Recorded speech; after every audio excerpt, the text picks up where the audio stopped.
Então isso me fez sentir um pouco menos chateado e eu decidi que ia aproveitar ao máximo a situação. Enquanto eles se preparavam para a viagem, parecia que todos tinham se esquecido completamente de mim e esse não era um sentimento ao qual eu não estava exatamente acostumado, mas realmente doeu. No dia em que eles estavam indo embora, meus pais me disseram para cuidar bem da casa e pelo menos eles se despediram de mim, mas minha irmã nem olhou para mim e simplesmente foi embora. Nada disso foi um comportamento surpreendente vindo dela, então vocês podem imaginar como meu relacionamento com ela é ruim. Nos primeiros dias convidei meus amigos e jogamos videogame, comemos um monte de junk food e fizemos o que queríamos desde a manhã até a noite quando eles tinham que ir para casa, e esse era meu plano para todos os dias. No último dia eu ia ligar para meus amigos e dizer a eles que eles estavam livres para vir para casa naquele dia também, mas por volta das 8 horas da manhã ouvi a campainha tocando e era muito cedo para meus amigos aparecer. Eu também não tinha acordado direito ainda porque estava dormindo até tarde desde que me formei no ensino médio, então quando desci e olhei pela janela para ver quem era, fiquei meio chocado ao ver minha mãe parada lá. Levei alguns minutos para me lembrar que minha mãe não estava aqui, ela estava com o resto da família no Havaí e essa devia ser outra pessoa. Então notei algumas diferenças também,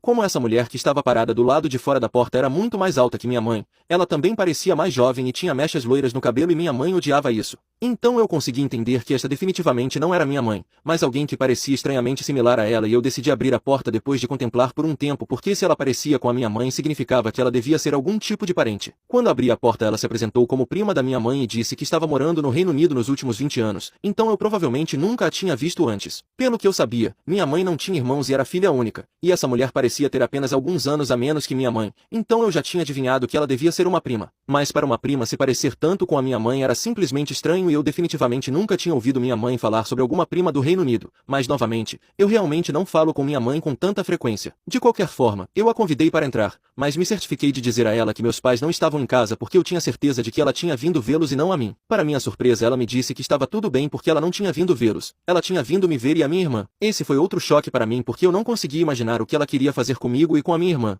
mas de qualquer forma eu tive que dizer a ela que eu era a única pessoa que estava em casa e minha irmã estava fora. Ela pareceu um pouco chateada quando eu disse isso e me perguntou onde estava o resto deles, então eu decidi ser honesto com ela porque seu rosto simplesmente parecia que ela era confiável e eu contei a ela a verdade. Como a maioria das outras pessoas, ela também ficou chocada quando descobriu que minha família tinha me deixado em casa sozinho e tinha feito uma viagem para o Havaí com minha irmã para comemorar sua formatura do ensino médio. Embora eu também tivesse me formado ao mesmo tempo, eu meio que tentei minimizar o quão terrível eu me senti porque não queria fazer parecer que eu estava reclamando para ela já que eu não queria que minha mãe gritasse comigo por contar sobre nossa família para sua prima quando eles voltassem. Ela me disse como sentia muito e disse que podia entender como eu me sentia, então ela queria me dar um presente. Então ela tirou seu talão de cheques da bolsa e me preencheu um cheque, mas me pediu para preencher o valor. Esta foi a primeira vez que algo assim aconteceu e eu fiquei chocado, então eu disse a ela que eu não podia deixar ela fazer isso porque eu simplesmente não podia aceitar dinheiro dela. Nós discutimos sobre isso por alguns minutos e então ela simplesmente disse que ia preencher o valor que ela